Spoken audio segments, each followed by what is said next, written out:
Good afternoon, everyone, and welcome to Stock Market Today for Monday, August 11th. It's Alissa Coram here, and stocks lost a little bit of ground today as we saw breadth deteriorate. As always, we've got some stocks to cover, and joining me now to do just that is my colleague, Justin Nielsen.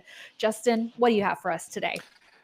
It was a very interesting day, but we've got some stocks that are looking interesting still, despite some breadth issues. And so we'll take a look at Medpace and Oracle. I have a position in both of those, very small, but then I'll also figured that people might be interested in Tesla. So we'll have to take a look at that and how to handle it.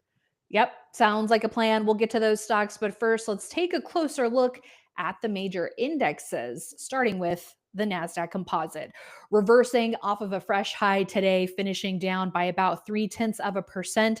Meanwhile, the S&P 500 down 0.25% today, didn't get quite to new high territory. Meanwhile, the Dow down a little less than 0.5% today, right around that 44,000 level, some resistance at the 21-day line, and the Russell 2000 small cap index down about 0.2% on the day. Also, some resistance there at the 21-day. We'll also take a look at our breadth measures. There might be a little theme there with some resistance. But first, let's take a look at the NASDAQ Composite. Reversing lower here after hitting a high. Is this becoming a theme, Justin, that we're seeing happen a little bit more lately? Yeah, it's not our first downside reversal that we've seen. Now, look, if you compare it to the downside reversal that we had about a week ago, a couple things are different. I mean, it has a similar look. We had a fresh high close at the lower part of the range in the lower quartile. What's different? A much smaller spread. So we had a much bigger gain on that previous Thursday. And then, look, no matter what, you do expect a little bit of weakness to happen after a downside reversal. Now, last Friday, we got it in a big way. Yeah, and I mean a week ago from Friday. Yeah, 2 Fridays ago. Yeah, 2 Fridays ago. So we got that in a big way with that test of the 21-day moving average line, the first break of the 21-day moving average line in quite a while after 65 days. So now we've got a downside reversal. You would expect some weakness here, but it's not necessarily a panic mode. One of the good things that was happening previously was we had a nice little trending above that 21-day moving average line. So not only did we get our low above it, but we actually got a number of days where the low stayed above it. It's not just enough to get above it. We want it to stay above it. And that's what it is continuing to do. But again, tomorrow, expect a little bit of weakness. Not necessarily something that you have to destroy all your positions over, but just be aware. Okay, what did I have kind of new that I might have to get rid of early? Where can I take some profits? And what stocks am I really believing are my A stocks that I have conviction in that I want to hold a little bit longer? Yeah. And it'll be interesting to see how this week's action unfolds, because I would say last week was a lot stronger than we would have expected given the previous week's weakness. We shook that off pretty quickly. So, all in all, back above the 21-day line for now, but a little bit of a character change still, it seems, that maybe could signal we could be in for some sideways action, a little chop here, a little digestion that could be in the cards. But I know you and Mike Webster, our senior market strategist, always like to say you got to trade the market that you have, not the one that you think you're going to have. Absolutely. It's just fine to have expectations, but you can't just put all of your chips on the expectation. You have to, again, make adjustments. David Keller was on the podcast last week, and one of the things I liked that he said was, it's the difference between your crystal ball and your windsock. With the windsock as a pilot, you're looking at what's happening, where the wind is shifting, and you're making those small adjustments all along the way. And so while we have the expectation for some weakness, and look, I was expecting more weakness after that break, either more weakness or at least some back and forth. I was not expecting that strength that we saw last week and the quick recovery. But in looking at a lot of the precedents, when you have a long period of time where you're trending above that 21-day moving average line, and then you break it for the first time, sometimes there is a little bit of a character change for a little while. Sometimes you come out of it, sometimes you don't. So we're kind of in this no man's land a little bit. And so you have to tread cautiously. And that means, look, risk management is always top of mind, but maybe it's a little bit more tippy top of mind right now. Exactly.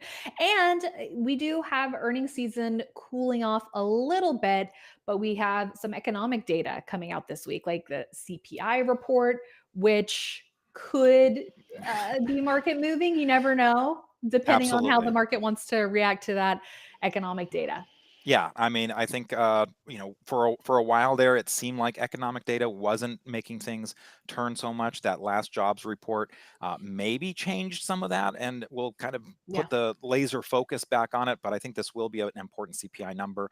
A lot of expectations of what that's going to do for the Fed in Yeah. September, and look, it's also we've got retail sales. We've got a lot of things that we're going to be looking at to kind of get a gauge of what is going on with the economy. Is that jobs report, is that a one-off? Is that because it was a preliminary number with a lot of data missing? Because let's face it, the data doesn't come in as quickly as it used to, because people don't respond as quickly. So we need to get as many data points as we can to really kind of flesh out that picture.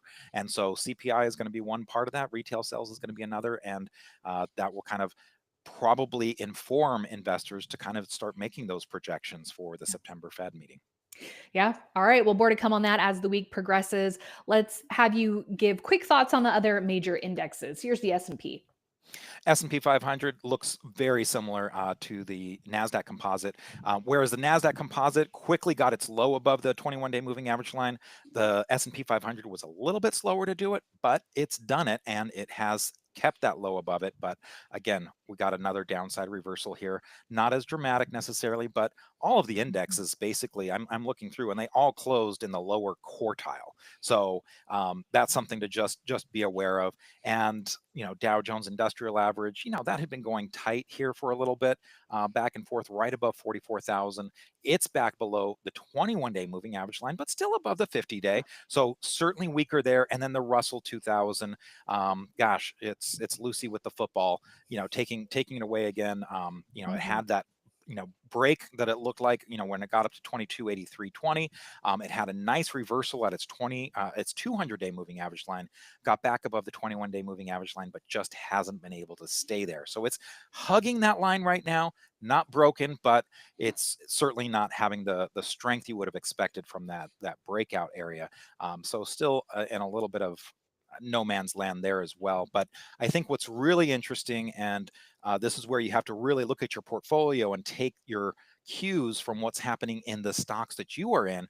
Yeah. RSP, if we take a look at the equal weighted S&P 500, that's getting turned away at the 21-day moving average line. So in a little bit of a weaker spot, still above the 50-day, and pretty tight action here, but this is the equal weighted. So when you take out the Mag 7, the Metas, the Microsofts, the Googles, the Apple even was doing pretty well Mhm. last week. When you take those out, okay, what is happening with your average big cap stock? These big players in the economy, not just for those stocks, but also for all of the customers that they have, where it kind of trickles down. That's something that is, I think, important to watch. And then look, QQEW. This is the NASDAQ 100 equal weighted. That closed below the 50-day moving average line. So we saw that kind of deterioration happen last Friday, where this went all the way through the 21-day moving average line and closed below the 50-day moving average line. Remember when I said we want them to stay above those lines once they get above them? Well, QQEW hasn't done that with the 50-day moving average line. So we'll have to be keeping a close eye on Yeah. tech. The NASDAQ 100, of course, is everything except for the financial, the top 100 companies except for financial in the Yeah. NASDAQ. So, with this being said, Justin, it seems like it all comes down to what you own, right? It's a stock picker's market. So if the stocks that you are in are performing well, holding up, not triggering sell signals, perhaps not a concern. But when it comes to new buys, maybe just being really selective, making sure you're going after stocks that have compelling setups, stories, fundamentals behind them, if you can get them because of this weakening breadth.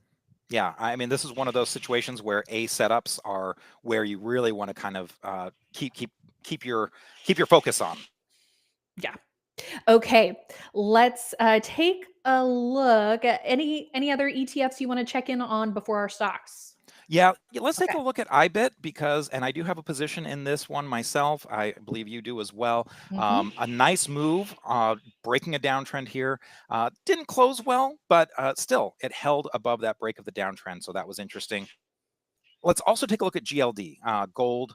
That has, had a really nice week last week, but a little bit, uh, a little bit disappointing today with a gap down, and GDX, which is in the gold miners, that did fall quite a bit, although it did come off its low. So that's pretty impressive in that regard. And then also let's take a look at IGV. That's the software, back below the 50-day moving average line for the first time. Look at how long it's been trending above that 50-day line and mostly above the 21-day line. And now here we are back below the 50-day moving average line, despite some strength in some big players. And then also let's take a look at SMH, the chips, that also showing a little bit of weakness from the highs, and not down too much. I mean, basically flat, but certainly off the highs. So one to watch. All right.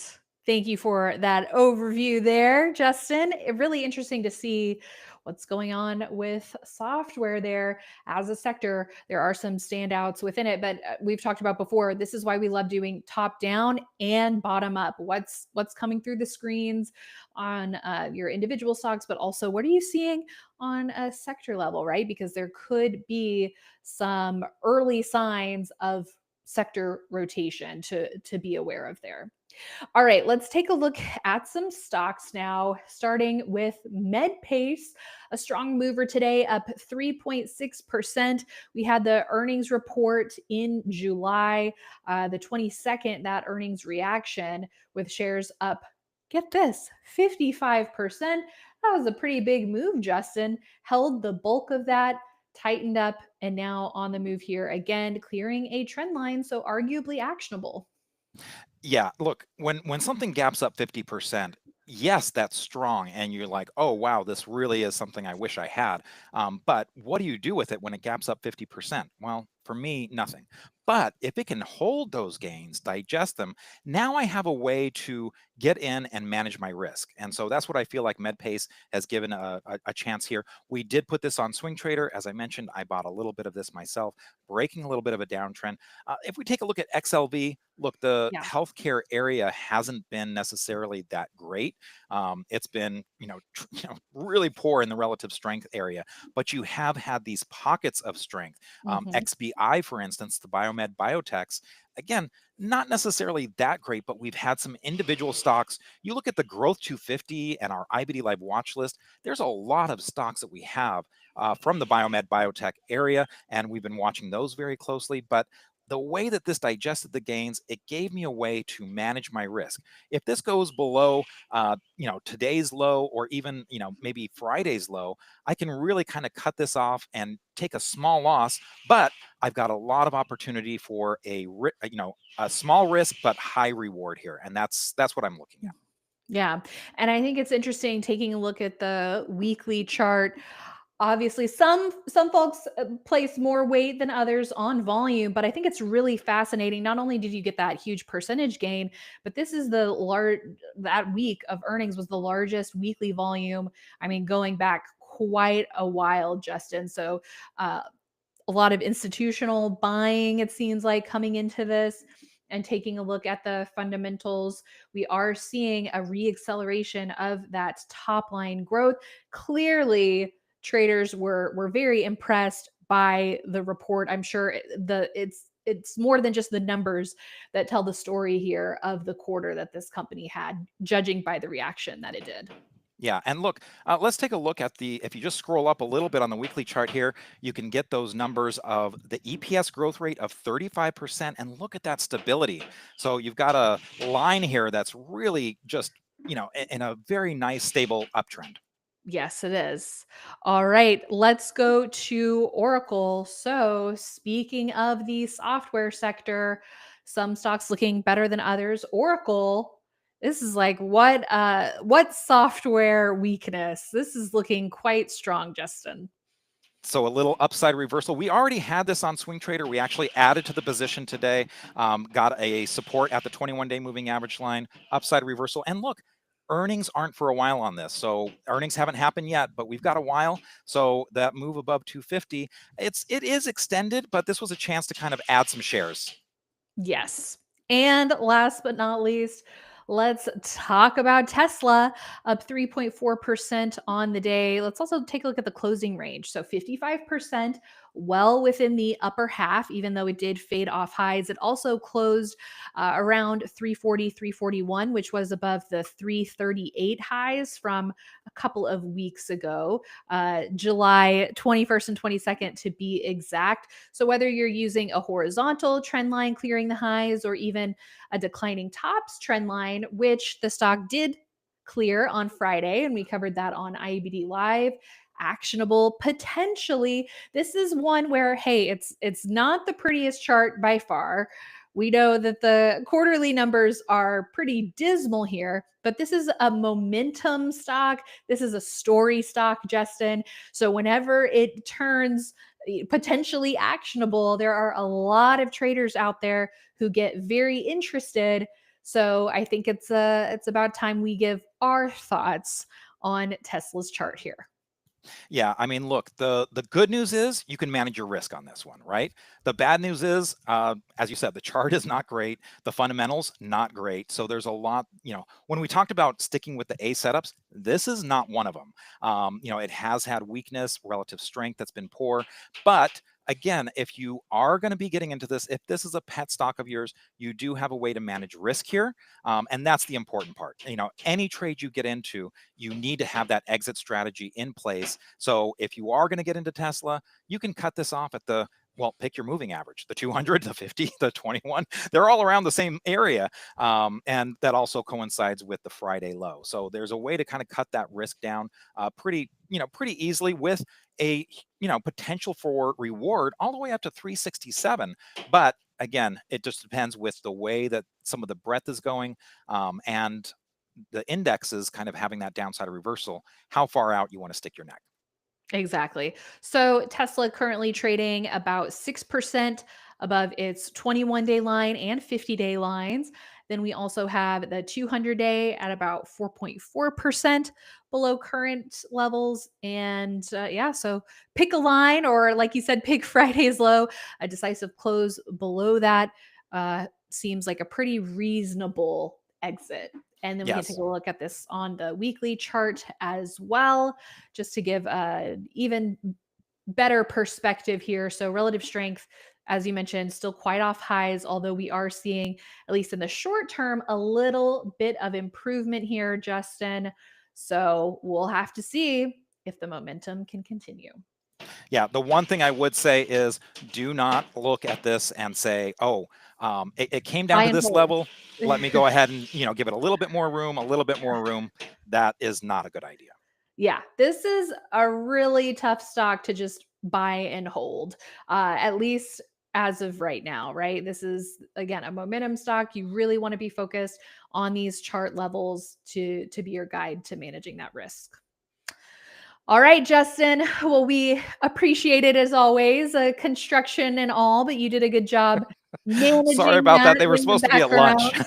I think we had a miscommunication. It's okay. You did a good job managing that in the background. I could hear you loud and clear. And we thank everyone for tuning in. You can see Justin tomorrow on our weekly swing trader status. It's not weekly, it's monthly. Our monthly swing trader status update show and our weekly Investing with IBD podcast on Wednesday. So looking forward to both of those appearances by Justin. Yeah, Thanks John again. Bollinger of the Bollinger Band fame is going to be back on the show. So looking forward to that.